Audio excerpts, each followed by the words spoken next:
اعوذ باللہ من الشیطان اللعین الرجیم بسم اللہ الرحمن الرحیم رب اشرح لی صدری ویسر لی امری واحلل عقدۃ من لسانی یفقهوا قولی ان اللہ وملائکتہ یصلون علی النبی یا ایہا الذین آمنوا صلوا علیہ وسلموا تسلیما۔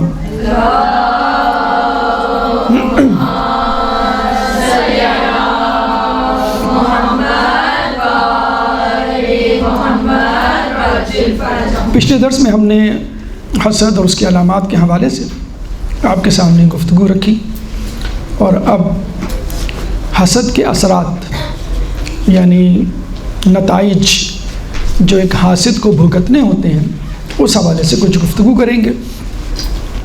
حسد کی آگ نہ صرف نیکیوں کو کھا جاتی ہے بلکہ انسان کو عرش سے فرش پر پھینک دیتی ہے، انسان کو مومن سے منافق اور مسلمان سے کافر بنا دیتی ہے، بلکہ جیسے کہ پہلے بیان کیا گیا کہ شیطان کو شیطان بنانے والی چیز حسد۔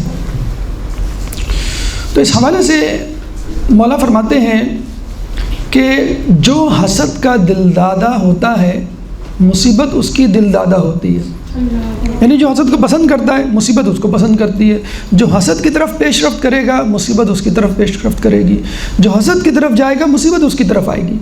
جس طرح وہ اٹریکٹ ہوتا ہے حسد سے اس طرح مصیبت اس کو اٹریکٹ کرے گی، وہ تیار ہو جائے، یعنی اگر حسد کرنے کے لیے وہ تیار ہے تو وہ مصیبت کے لیے بھی تیار ہو جائے، حسد کو خوش آمدید کہنے کے لیے تیار ہے تو اس کے لیے بھی تیار ہو کہ مصیبت اس کو خوش آمدید کہے۔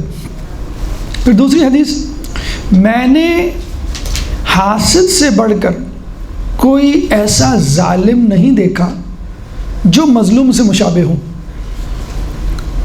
یہ حقیقت ہے کہ حاسد ظالم تو ہوتا ہے۔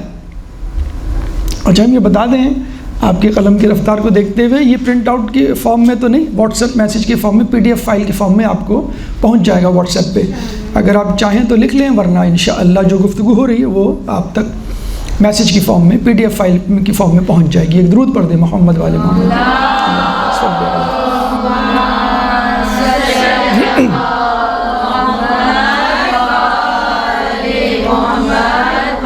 تو جو حسد کا دل دادا ہوتا ہے مصیبت اس کی دل دادا ہوتی ہے۔ جو میں نے مولا فرماتے ہیں کوئی ایسا حاسد نہیں دیکھا، حسد کرنے والا، میں نے کوئی ایسا شخص نہیں دیکھا کہ جو حسد کرتا ہو اور ظالم ہونے کے باوجود مظلوم سے مشابہ ہو۔ یعنی حاسد ظالم تو ہوتا ہے، ظلم تو کرتا ہے، نقصان تو پہنچاتا ہے، لیکن جیسے کوئی شخص کسی کو تازیانہ مارتا ہے، غلطی سے تازیانہ اس کو بھی جسے کہتے ہیں، بعض اوقات کسی کو مارنے کی کوشش ہوتی ہے، چاقو سے حملہ ہوتا ہے، بعض اوقات وہی چاقو اس کے سینے میں اتر جاتا ہے مثلا۔ نمبر 3، بلکہ یہ بھی آیا ہے، یعنی اپنے کو نقصان کرتا ہے، بعض اوقات اپنے کو پہلے نقصان کرتا ہے دوسرے کو بعد میں۔ امام کی روایت ہے کہ حاسد دوسرے کو نقصان پہنچانے سے پہلے اپنے آپ کو نقصان پہنچا دیتا ہے۔ پہلے تو میں نے حاسد سے بڑھ کر کوئی ظالم نہیں دیکھا کہ جو مظلوم سے مشابہ ہو، یعنی ظالم بھی ہوتا ہے مظلوم بھی ہوتا ہے، ظلم کرنے والا بھی ہوتا ہے ظلم سہنے والا بھی ہوتا ہے، اور یعنی نقصان دینے والا نقصان اٹھانے والا بھی، اور ایسا نقصان اٹھانے والا کہ پہلے اس کو نقصان ہوگا بعد میں کسی کو۔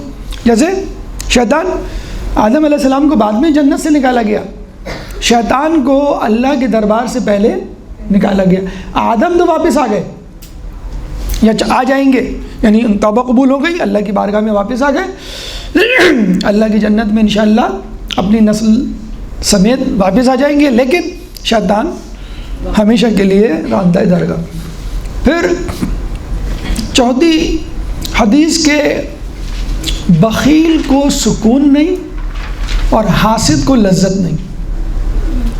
دیکھیں بخیل کو سکون کیوں نہیں؟ کیونکہ وہ خرچ ہی نہیں کرتا، دال روٹی کھاتا ہے، پھٹے پرانے کپڑے پہنتا ہے، جھوپڑی میں رہتا ہے، اگر خرچ کرے تو کچھ سکون مل جائے۔ لیکن حاسد تو بیچارہ سب کچھ کر رہا ہے، اچھی طرح رہ رہا ہے، بس ایک حسد ہے، مثلا اچھا لباس پہنا ہوا ہے، کسی کو دیکھتا ہے وہ کہتا نہیں یہ لباس زیادہ اچھا ہے مجھ سے، موبائل ہے، وہ کہتا نہیں دوسرے کا موبائل زیادہ اچھا ہے، دوسرے کی گاڑی مجھ سے اچھی، دوسرے کا مکان مجھ سے اچھا، دوسرے کی اولاد مجھ سے اچھی مثلا. تو سب کچھ ہوتا ہے، انجوائے بھی کر رہا ہوتا ہے، لیکن لذت محسوس نہیں ہوتی اس انجوائمنٹ میں. کیوں؟ کہ وہ دوسروں کے بارے میں سوچ رہا ہوتا ہے. کتنے لوگ ایسے ہوتے ہیں بیچارے اتنی مشکل سے اچھا کپڑا، اچھا لباس، اچھا ڈریس سلواتے ہیں، جب شادی میں جاتے ہیں تو کہتے ہیں نہیں یہ لباس میری فلاں کزن یا میرے فلاں جو دوست اس نے زیادہ اچھا پہنا ہوا ہے. تو ساری جسے کہتے ہیں نا کہ آپ کی محنت پہ پانی بھر جاتا ہے. اب یہ چند واقعات آپ کے سماعت کی کوشش گزار کہ کس طرح حسد نے مسلمان کو کافر بنایا اور دوسروں میں نقصان پہنچانے سے پہلے خود اپنے آپ کو نقصان پہنچایا. ایک بادشاہ کا وزیر تھا، اس کو حسد ہو گیا ایک دوسرے وزیر سے، بلکہ وہ وزیر تو نہ تھا، ایک مسخرہ تھا جو بادشاہ نے اپنے دربار میں رکھا ہوا تھا. آج کل آپ نے دیکھا ہوگا فلموں میں، ڈراموں میں، کہانیوں میں، افسانوں میں کامیڈین ایک مزاحیہ کردار رکھا جاتا ہے کہ وہ لوگوں کو وقتاً فوقتاً ہنسائے. تو بادشاہ اپنے دربار میں کچھ کامیڈینز، آج کل تو ماشاءاللہ کامیڈینز پرینکس بناتے ہیں اور کروڑوں میں جسے کہتے ہیں کہ وہ کما رہے ہیں. تو ایک مزاحیہ کردار ہوتا تھا جو بادشاہ کو ہنساتا تھا. تو ایک بادشاہ کے دربار میں ایک کامیڈین، ایک مزاحیہ کردار، بادیہ نشین جسے کہتے ہیں نا کہ دیہاتی، اپنی سادگی اور اپنے بھول پن سے بادشاہ کو ہنساتا تھا اور بادشاہ ہنستا تھا اور بہت زیادہ ملتفت تھا اور اس پہ سونے چاندی جواہرات کی بھرمار کرتا تھا. اب جو وزیر تھا وہ بڑا پریشان تھا کہ بھی میں انٹلیکچوئل ہوں، میں باقاعدہ علم حاصل کیا ہوا، تعلیم یافتہ، مشورے دیتا ہوں، سنجیدگی سے بادشاہ کو حکومت کے امور چلانے کی جسے کہتے ہیں کہ پند و نصائی کرتا ہوں، اور یہ ایک بدو، ایک دیہاتی بدھو اپنی مزے کا خیز حرکتوں سے، باتوں سے بادشاہ کو ہنساتا ہے اور جسے کہتے ہیں کہ ہماری عزت توقیر اور انعام و کرام میں کمی ہو رہی ہے، اس کی عزت توقیر انعام و کرام میں اضافہ ہو رہا ہے. تو اس نے سوچا میں اس کو کس طرح جو ہوں وہ بادشاہ سے متنفر کروں. اس نے اس دیہاتی کی اپنے گھر میں دعوت کی اور اس کو کھانا کھلایا. اس کھانے میں لہسن جسے کہتے ہیں نا، لہسن زیادہ ڈالا، گارلک، اس کی آپ کو معلوم ہے ایک مخصوص بو ہوتی ہے. جب وہ کھا چکا تو اس سے پوچھا کہ تم کہاں جا رہے ہو؟ اس نے کہا بادشاہ کے پاس. اس نے کہا او تم پہلے بتاتے، میں لہسن والا کھانا نہیں کھلاتا. اس نے کہا کیوں؟ کہ اس لیے بادشاہ کو لہسن سخت ناپسند ہے، اور اگر اس نے تمہارے منہ سے لہسن کی بو سونگھ لی تو چھوڑے گا نہیں تمہیں زندہ. چنانچہ اگر وہ تم کو اپنے پاس بلائے اور کچھ گفتگو کرے تو اپنے منہ پہ ہاتھ رکھ لینا تاکہ لہسن کی بو اس تک نہ پہنچے. ایک رات پہلے، یہ پری پلان تھا سارا، ایک رات پہلے اس وزیر نے بادشاہ کو یہ کہہ دیا تھا کہ جس مسخرے کو، جس دیہاتی کو آپ نے سر چڑھایا ہوا ہے وہ آپ کے بارے میں باتیں بناتا ہے، آپ کا مذاق اڑاتا ہے. اس نے تو یہ تک مشہور کر رکھا ہے کہ بادشاہ جب مجھے اپنے پاس بلاتا ہے کوئی بات کرنے کے لیے تو اس کے منہ سے شدید بو آتی ہے، بڑی مشکل سے میں اس بو سے بچ پاتا ہوں. آپ چاہیں تو کل یہ تجربہ کر کے دیکھ لیے گا اس کو پاس بلا کے. اب یہ بادشاہ نے اس کو بلایا اور کچھ دیر کے بعد اس کو اپنے پاس بلایا کچھ بات کرنے کے لیے. اب یہ ڈرتا گیا کہ میں نے تو لہسن کھایا ہوا ہے اور یہ بادشاہ جو ہے مجھے قریب بلا کے بات کرے گا. جیسی بادشاہ نے قریب آ کے بات کی، اس نے فوراً اپنے منہ پہ ہاتھ رکھ لیا. اب بادشاہ سمجھ گیا کہ وزیر نے صحیح کہا تھا کہ بادشاہ کے منہ سے بدبو آتی ہے، اور جب میں نے اس کو قریب بلایا تو اس نے منہ پہ ہاتھ رکھ لیا. اچھا وہ دیہاتی یہ سمجھ رہا تھا کہ اس کو لہسن کی بو پسند نہیں ہے اس لیے میں ہاتھ رکھ لوں. تو بادشاہ کو جب یہ یقین ہو گیا، بادشاہ معلوم ہے چھوٹی چھوٹی باتوں پر جو ہے وہ ناراض ہو جاتے ہیں، اس نے فوراً اپنے کاتب کو بلایا اور اس کا قتل لکھا، یعنی سزا کے طور پہ، اور جلاد کے پاس بھیجنے کی بجائے اپنے وزیر خزانہ کے پاس بھیج دیا کہ اس کو جلاد کے پاس لے جاؤ اور قتل کر دو. کیونکہ اس نے کہا کہ میں جلاد کے پاس بھیجوں گا تو وہ سمجھ جائے گا، تو پہلے ہی اس نے جو ہے وہاں بھیج دیا لکھ کے.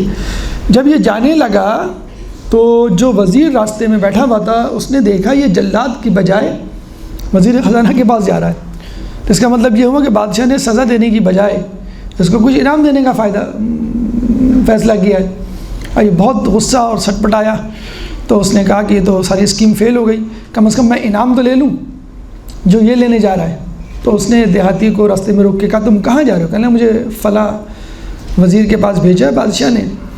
تو اس نے کہا ایسا کرو کہ یہ خط میں دے دوں گا تم کو، میں اس کو، تم کیا کرو گے دے کر، اتنی دور جاؤ گے، کہہ لیں گے نہیں ہو سکتا، وہ کچھ انعام دے، مجھے تو یہی لگ رہا ہے وزیر خزانہ کے پاس بھیجا ہے. کہہ لیں میں تمہیں انعام دیتا ہوں. کتنا بادشاہ انعام دے دے گا؟ 1000، وہ 100 200 درہم. 1000 2000 تو نہیں دے گا. کہہ لیں گے نہیں اتنے تو نہیں دے گا. کہہ لیں میں تمہیں 2000 دینار دیتا ہوں اور یہ لے لو، یہ خط مجھے دے دو. اس نے کہا یہ تو اچھا سودا ہے، یہ جسے کہتے ہیں کہ میں بیچ دوں. تو اس نے دے دیا اور وہ لے کے چلا گیا. دوسرے دن بادشاہ نے دربار بلایا تو پتہ چلا وزیر غائب اور وہ مسخرہ جو ہے موجود. اب وہ پریشان، تو مسخرے سے پوچھا کہ کل میں نے تم کو ایک خط دیا تھا، کہاں گیا؟ کہ رستے میں وہ فلاں وزیر ملا تھا اور وہ لے گیا. تو بادشاہ نے کہا قتل اللہ حسد بدا بسابحی، کہ اللہ تعالیٰ حسد کو قتل کر دے کہ جو ابتدا اپنے ہی آدمی سے کرتا ہے. یعنی قتل مصیبت کی ابتدا اپنے ہی آدمی سے جسے کہتے ہیں کرتا ہے. تو وہ تو بچ گیا جس کے لیے اس نے ساری پلان بنائی تھی، جسے کہتے ہیں نا کہ جو کنواں کھودتا ہے وہ خود اسی میں گرتا ہے. دوسری مثال ہمارے نویں امام محمد تقی علیہ السلام، اللہم صلی علی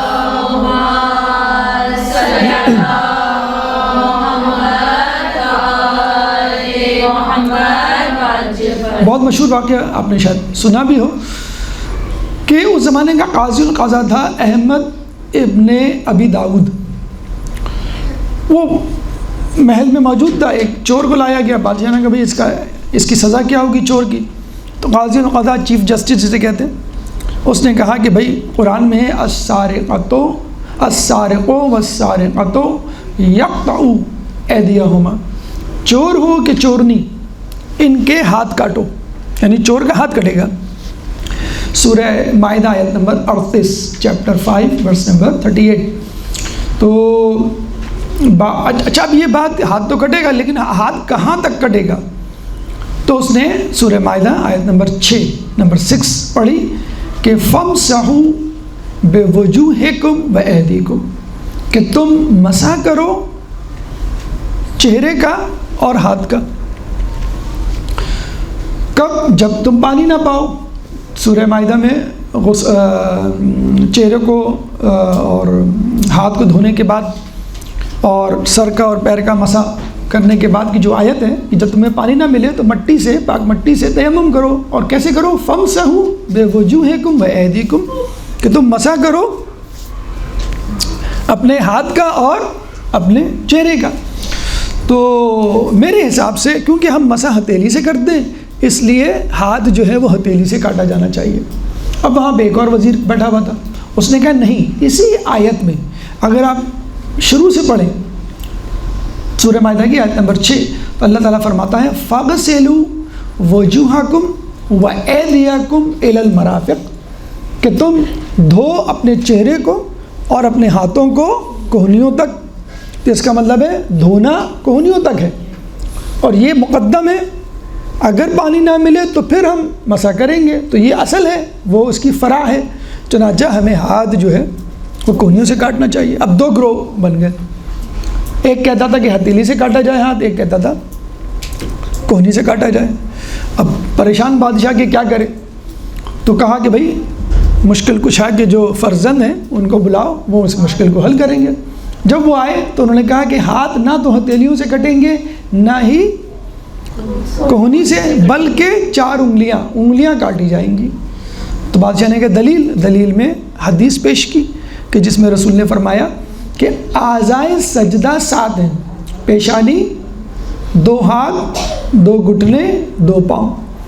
اگر ہم چور کا ہاتھ کاٹ دیں گے تو وہ سجدے کی ایک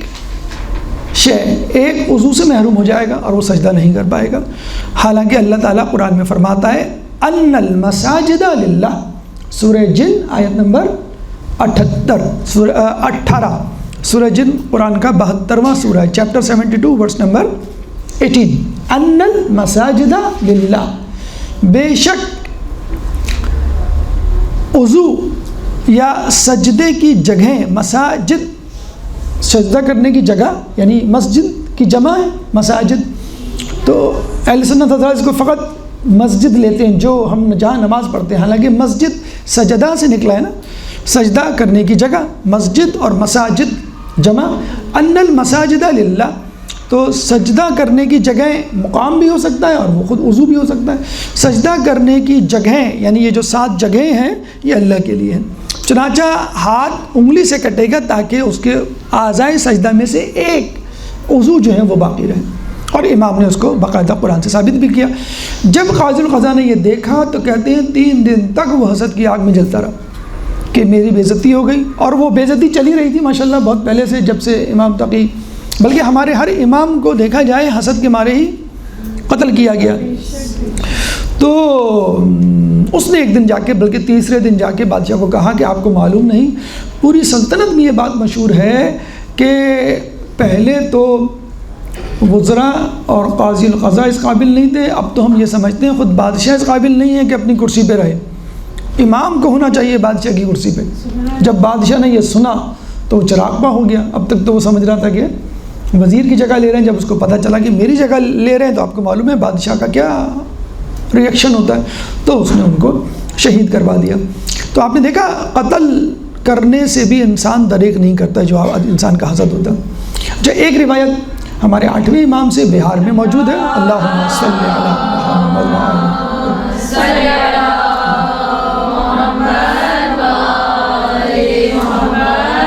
کہتے ہیں کہ جب آدم علیہ السلام کی افضلیت ثابت ہو گئی شیطان پر، شیطان ملائکہ سے بھی افضل، تو اس کا مطلب کیا ہوا؟ آدم علیہ السلام تمام لوگوں سے افضل. اب یہ خیال ان کے دل میں جاگزی ہوا، بالکل وہی انداز جو کہ موسیٰ علیہ السلام جب کوہ طور سے تختیاں لے کر آ رہے تھے تو ان کے دل میں یہ خیال آیا کہ مجھ سے بڑا صاحب علم، صاحب فضیلت اس دنیا میں کوئی نہیں. میں خدا سے ملاقات کر کے آ رہا ہوں، خدا سے کلام کر کے آ رہا ہوں اور تختیاں لے کر آ رہا ہوں. اللہ تعالیٰ نے کہا کہ موسیٰ ٹیک اے یو ٹرن لو اور واپس جاؤ فلاں جگہ اور فلاں سے علم حاصل کرو. کس سے؟ خضر علیہ السلام سے. تو ان کو پتہ چلا کہ میرا علم تو کچھ بھی نہیں، مطلب مونٹیسری ایک بچہ جو ہوتا ہے اس کی طرح وہ کہہ رہے ہیں کہ بھائی خاموش ہو جاؤ، اب نہیں بولنا، اگر اب بولا تو میں تمہیں کلاس روم سے جیسے کہتے ہیں بچے کو نکال دیں گے. 3 مرتبہ انہوں نے اصول توڑا، پھر ان کو کہا ھذا فراق بینی و بینکم، اب میرے اور تمہارے درمیان جدائی، بس اب میں زیادہ نہیں برداشت کر سکتا تم کو. کتنا مطلب عجیب انداز تھا خضر علیہ السلام کا. اور موسیٰ علیہ السلام جیسے نبی کو وہ ڈانٹ رہے ہیں کہ تم نے جو ہے وہ خلاف ورزی کی 3 مرتبہ. بہرحال آدم علیہ السلام کے دل میں بھی تھوڑا سا یہ خیال پیدا ہوا کہ مجھ سے بہتر کوئی نہیں، میں سب سے افضل. تو اسی وقت اللہ تعالیٰ نے کہا آدم اوپر دیکھو. تو عرش پہ جب آدم نے دیکھا تو لکھا ہوا تھا لا الہ الا اللہ محمد الرسول اللہ علی ابن ابی طالب امیر المؤمنین و فاطمۃ سیدۃ النساء العالمین والحسن والحسین سید الشباب اہل جنہ من الخلق اجمعین. اللہم صلی علی محمد و آل محمد. کوئی خدا نہیں سوائے اللہ کے، محمد اس کے رسول، علی ابن ابی طالب مومنین کے امیر، جناب سیدہ جنت کی عورتوں کی سردار، حسن حسین جنت کے نوجوانوں کے سردار، تمام مخلوقات میں. پھر آدم علیہ السلام نے کہا یہ کون لوگ ہیں جن کے بارے میں اتنی فضیلت اور اتنی بڑی باتیں؟ تو اللہ نے کہا کہ یہ تمہاری نسل سے ہیں لیکن تم سے اور تمام خلائق سے افضل ہیں. اگر یہ نہ ہوتے نہ میں تم کو پیدا کرتا، نہ جنت دوزخ کو پیدا کرتا، نہ زمین و آسمان کو پیدا کرتا. اور پھر ایک کوشش اسٹیٹمنٹ، ایک وارننگ نوٹس کہ دیکھو ان سے حسد نہیں کرنا، نہ ہی ان کا مقام حاصل کرنے کی جستجو کرنا. یعنی نہ حسد کرنا نہ رشک کرنا. رشک کیا ہے کہ اللہ مجھے بھی دے دے یہ چیز، اچھی گاڑی، اچھا لباس، اچھا مقام، اچھی پوزیشن، یہ ہے نا رشک، اور یہ جائز ہے.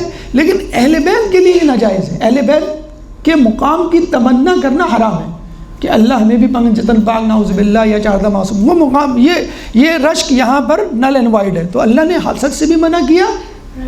اور امام رضا خود فرماتے ہیں کہ آدم نے ان کو اس نظر سے دیکھا جس نظر سے نہیں دیکھنا چاہیے تھا، اور ان کے مقام کی تمنا کی. بھی اس وقت تو نہیں معلوم تھا نا بھئی یہ کون لوگ ہیں، کیا ہیں. جیسے شیطان نے بھی انڈر اسٹیمیٹ کیا تھا آدم کو بھی یہ کیا ہے کون ہے، بعد میں پتہ چلا کہ واقعی یہ مجھ سے افضل۔ پھر جو ہے حوا علیہ السلام نے بھی کہتے ہیں کہ خاتون قیامت، خاتون جنت کا مقام حاصل کرنے کی، جسے کہتے ہیں کہ ایک تمنا، ایک خواہش جسے کہتے ہیں ان کے دل میں آئی۔ اسی وجہ سے ان کی اس لغزش کی وجہ سے اللہ تعالی شیطان ان پر مسلط ہوا، جو شجر ممنوعہ کے پاس لے کر گیا، شجر ممنوعہ کھایا اور پھر وہ جنت سے نکالے گئے۔ ایک بات یہاں پہ ذہن میں رکھیے کہ حسد منع نہیں ہے جب تک پریکٹیکلی نہ ہو جائے۔ زائل ہونے کی تمنا پھر بھی نہیں کی تھی انہوں نے رشک کیا تھا کہ ہمیں بھی ایسا مقام مل جائے، یعنی شیئر کر لیں، جیسے ام سلمہ نے بھی کہا تھا نا کہ کیا میں بھی اس چادر میں شامل ہو جاؤں تو آ جاؤں، تو رسول نے کہا کہ نہیں، تم خیر پر ہو، تم بھلائی کے راستے پر ہو، لیکن تم اندر داخل نہیں ہو سکتی، ٹھیک ہے؟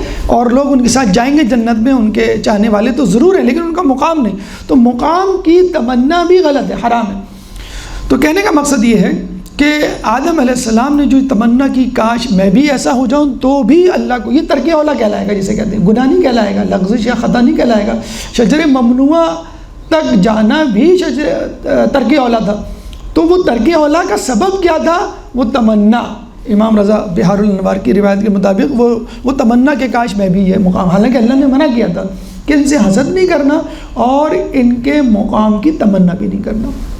پھر چوتھی جو حکایت ہمیں ملتی ہے قابیل کے حوالے سے، کسی نے امام سے آگے کہا کہ ہم نے سنا ہے کہ قابیل نے حابیل کو اس لیے قتل کیا کہ وہ دونوں کسی ایک لڑکی سے شادی کرنا چاہتے تھے، تو امام نے کہا نہیں، یہ وجہ نہیں تھی، بلکہ قابیل نے حابیل کو اس لیے قتل کیا کہ حابیل کو آدم علیہ السلام نے اپنا جانشین بنایا۔ اس نے کہا بھائی میں بڑا ہوں، قابیل نے مجھے بننا چاہیے۔ جب جھگڑا ہوا تو اللہ نے کہا کہ ان دونوں کو کہو کہ اپنی اپنی قربانیاں پیش کریں، تو دونوں نے اپنی اپنی قربانی، مثلا قابیل نے جو کہ کاشتکار تھا، خوشے گندم کے لیکن سڑے ہوئے، بیکار، خراب، وہ پیش کر دیے، اور حابیل نے نیکوکار تھا، اس نے ریوڑ تھا، اس کے پاس بھیڑ بکریاں چراتا تھا، تو بہترین بھیڑ جو ہے اس نے اللہ کی راہ میں پہاڑی کے اوپر رکھ دی، اور اوپر سے اس زمانے میں یہ طریقہ تھا، آگ بجلی آتی کڑکتی اور وہ قربانی کو جلا کے بھسم کر دیتی، اس کا مطلب ہے اللہ نے قربان کر لیا، جیسے ہم جانور ذبح کرتے۔ تو بجلی آئی اور اس نے حابیل کی بھیڑ کو جلا کے بھسم کر دیا، اور خوشہ ویسے ہی رہا۔ اب اس کے دل میں اور آگ بھڑکی، اور شیطان نے وسوسہ ڈالا۔ کیا ڈالا؟ کہ اصل میں آگ نے تمہاری قربانی کو، اللہ نے نہیں، آگ نے تمہاری قربانی کو اس لیے جلا کے بھسم نہیں کیا کہ تم اس کی تعظیم نہیں کرتے، آج سے تم آگ کی پرستش کرو، تو آگ تم سے خوش ہوگی اور پھر تمہاری قربانی کو قبول کر لیا جائے گا، یعنی خدا کو بیچ میں سے ہٹا دیا۔ تو قابیل نے حسد کیا، جو بعد میں شرک میں جا کے پہلی مرتبہ شرک کرنے والا قابیل تھا، پہلا قتل قابیل نے کیا۔ اور یہ کہا جاتا ہے کہ اب تک جتنے بھی قتل روئے زمین پر ہوئے، بلکہ قیامت تک ہوں گے، ان قتل کا چوتھائی حصہ قابیل کے کھاتے میں لکھا جاتا ہے، عذاب بھی اور وہ گناہ بھی، کیونکہ اس کو بنیاد ڈالنے والا، اس کو رائج کرنے والا قابیل تھا۔ بلکہ موسیقی کے حوالے سے بھی ہم کہہ سکتے ہیں، اس کا بھی زیادہ تر یا کچھ حصہ قابیل اور شیطان کے، کہ آدم علیہ السلام کی وفات پر جو فرسٹ میوزیکل کنسرٹ ہوا تھا، وہ آدم علیہ السلام کے مکان کی چھت پر قابیل اور شیطان نے مل کر، جسے کہتے ہیں کہ اس کو آرگنائز کیا تھا۔ تو آپ نے دیکھا کہ شیطان کس طرح بہکاتا ہے، انسان کس طرح حسد کرتا ہے، مومن سے قاتل بن جاتا ہے یا مومن سے جو ہے وہ مشرک بن جاتا ہے۔ بہترین طریقہ انشاءاللہ تفصیل جب ہم اس کے علاج کی طرف آئیں گے تو آپ کے سامنے رکھی جائے گی۔ بہترین اصول حسد سے بچنے کا یہ ہے وَلَا تَتَمَنَّوْا، کہ وہ تمنا نہ کرو، کس کی؟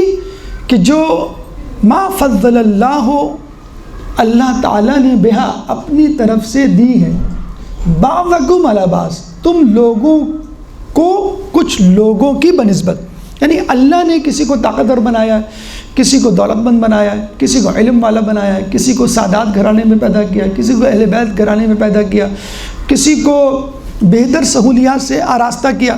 اب آپ کہیں کاش میں اس خاندان میں ہوتا، کاش میں اس جیسا ہوتا، کاش میرے والدین اس جیسے ہوتے، کاش میرے دوست اقارب، ہم تمنا کرتے نا، تو اللہ نے جو کر دیا ولا تتمنوا، تم اس فضیلت کی تمنا نہ کرو۔ ہاں جیسے نیکوکار بن جاؤں، ایک پاسبل چیز ہے، آپ نیکوکار بن سکتے ہیں، آپ جو ہیں کہیں کہ بھئی میں صحت مند بن جاؤں، ٹھیک ہے آپ صحت کے اصولوں پہ عمل کریں، لیکن کچھ چیزیں ایسی جو نہیں ہو سکتی۔ غیر سادات سے حسد کریں گے، بھئی اللہ تعالیٰ نے ہمیں کیوں نہیں سادات پیدا کیا، یا اللہ ہمیں، اب تو ممکن نہیں ہے، آپ کی پیدائش، آپ کی موت، یا آپ جتنی کوشش کر لیں کچھ رزق لکھا ہوا ہوتا ہے، وہ لکھا ہوا ہوتا ہے، تو آپ کہیں گے نہیں اللہ نے جو ہے وہ رزق جو ہے وہ تقسیم کرنے میں غلطی کی۔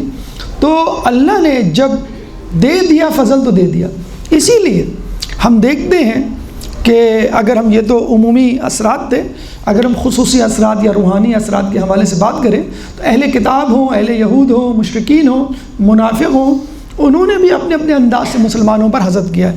مثلا اہل کتاب کیا دعا کرتے تھے، کیا تمنا رکھتے تھے کہ اللہ تعالیٰ مسلمانوں کو دوبارہ الٹے پاؤں بت پرستی کی طرف دھکیل دے، خود چلے جائیں گے، تاکہ جو مسلمان ہونے کے بعد برکتیں، نعمتیں، مال غنیمت، فتوحات، جو عزت و مقام ان کو حاصل ہو رہا ہے بتدریج، وہ کسی طرح ان کے ہاتھوں سے چلا جائے۔ اہل یہود، آپ کو معلوم ہے یہودی یہ سمجھتے تھے کہ آخری نبی ہماری نسل سے ہوگا اور ہم اللہ کی چہیتی قوم ہیں، فیوریٹ قوم ہے، اور ہم سے بہتر کوئی نہیں، عیسائی بھی نہیں، حالانکہ عیسائیوں کو کہنا چاہیے تھا کیونکہ وہ آخری، یہودیوں کے بعد آخری تھے، اب جو ہے رسول اللہ آ گئے۔ تو عیسائیوں نے بھی کہا کہ یہ واپس پلٹ جائیں، یہودیوں نے کہا کہ ان کو وہ فضیلت کیسے حاصل ہو گئی جو ہم کو حاصل تھی، تو وہ حسد کرنے لگے۔ پھر منافق، کہا حدیث میں آیا ہے کہ مومن رشک کرتا ہے، حسد نہیں کرتا، اور منافق حسد کرتا ہے، رشک نہیں کرتا، یہ فرق ہے جسے کہتے ہیں کہ دونوں میں۔ پھر مومن کے لیے کہا گیا ہے کہ مومن، یہ تو بات ہو گئی عیسائیوں کی، یہودیوں کی، منافقت کرنے والوں کی، کہ جب وہ حسد کرتے ہیں تو دراصل وہ ڈھٹائی کا مظاہرہ کرتے ہیں اور وہ نہیں چاہتے اپنی سابقہ حالت چھوڑنا، یعنی اہل کتاب مسلمان نہیں ہونا چاہتے، اہل یہود رہنا چاہتے ہیں، منافق رہنا چاہتے ہیں، لیکن مسلمان جب بیچارہ حسد کرتا ہے تو وہ بھی بڑا نقصان میں ہوتا ہے۔ کیسے؟ امام فرماتے ہیں کہ حسد نیکیوں کو، ایمان کو ایسے کھا جاتا ہے کہ جیسے آگ سوکھی لکڑیوں کو، تو بیچارہ وہ جو کچھ کر رہا ہوتا ہے وہ اس کی نظر ہوتا رہتا ہے، کس کی؟ آگ کی نظر ہوتا ہے، اور خود جو محسود ہے وہ بھی نقصان اٹھا سکتا ہے بعض اوقات جو سازش کی جاتی ہے۔ مولا فرماتے ہیں نا کہ محنت اتنی کرو کہ تمہیں ہرانے کے لیے سازشیں کرنی پڑی، یعنی اہل بیت کے خلاف سازشیں کرنی پڑی نا، تب کہیں جا کے ان کو پیچھے ہٹایا گیا۔ علم سے، ثقافت سے، اخلاق سے، عبادت سے تو نہیں جیت سکا، کوئی نہیں جیت سکا، سازش کر کے کسی طرح مینیپولیٹ کر کے لوگوں کو خرید کے، ان کے آس پاس کے لوگوں کو ان کو پیچھے دھکیلا گیا۔ تو غیر مسلم اپنی جسے کہتے ہیں کہ منافقت میں یا اپنی بے رہروی میں، گمراہی میں آگے بڑھتے چلے جاتے ہیں حسد میں، اور جو ایماندار ہوتا ہے، ایمان والا ہوتا ہے، نیکوکار ہوتا ہے، وہ بیچارہ اپنی نیکیوں سے ہاتھ دھو بیٹھتا ہے۔ چلیں یہ تو بات نیکوکاروں کی اور بدکاروں کی، مسلمانوں کی، غیر مسلموں کی، آپ یہ کہہ سکتے ہیں بھئی نہیں انشاءاللہ ہمارے ساتھ تو یہ معاملہ نہیں، ہم تو بہت نیکوکار ہیں۔ حسد کا ایک فائدہ، نقصان جو اس وقت نظر آ رہا ہے ہمارے معاشرے میں، بیماریاں، جسمانی جسے کہتے ہیں کہ اثرات۔ دیکھیے مولا کا قول ہے کہ جسم کی سلامتی حسد کی کمی کی نشانی ہے، یعنی جو جتنا زیادہ صحت مند ہوگا، سمجھ جاؤ کہ وہ حسد کم کرتا ہے۔ جسم کی سلامتی حسد کی کمی کی سبب ہے، کمی کی وجہ سے، کمی کا نتیجہ ہے۔ میں حیران ہوں، مولا ایک اور جگہ فرماتے ہیں، میں حیران ہوں حاسد پہ کہ وہ اپنی صحت کی طرف سے غافل ہے، اس کو پتہ ہی نہیں ہے اس کو حسد کس طرح اندر اندر سے گھلا رہا ہے۔ ایک اور روایت میں ہے کہ حسد انسان کو اندر سے پگھلا دیتا ہے، دیمک کی طرح جسے کہتے ہیں نا، چاٹ دیتا ہے۔ ایک اور روایت میں ہے کہ حسد انسان کا رنگ بگاڑ دیتا ہے، چہرے پہ پھٹکار برستی ہے، انسان کہتا ہے کہ اس کو کیا ہو گیا ہے، پریشان ہے، اداس ہے، غمزدہ ہے۔ ایک اور جگہ آیا ہے حسد انسان کے جسم کو کمزور کر دیتا ہے۔ ایک اور جگہ آیا کہ حسد انسان کے دل کو کمزور کر دیتا ہے۔ اگر یہ باتیں نہیں سمجھ میں آ رہی تو آپ معاشرے میں ذرا نظر دوڑائیے، کسی کو ڈائبٹیز ہے، کسی کو ہائپر ٹینشن ہے، کسی کو السر ہے، کسی کو جوڑوں کو، کچھ بھی ہے، اس کے پیچھے گھوم پھر کے اسٹریس، ٹینشن، ہائپر ٹینشن میں تو ٹینشن آتا ہی ہے، تو آف کورس ہائپر ٹینشن کی وجہ سے بلڈ ویسلس اکڑ جاتی ہیں، کانٹریکٹ ہو جاتی ہیں، کمپریس ہو جاتی ہیں، ہائپر ٹینشن ہو جاتا ہے۔ ڈائبٹیز، شوگر کھانے سے تو ہوتا ہے، لیکن کہتے ہیں کہ stress is one of the main factor. Peptic ulcer ایک اہم ترین وجہ اسٹریس کی وجہ سے ایسیڈیٹی زیادہ ہوتی ہے۔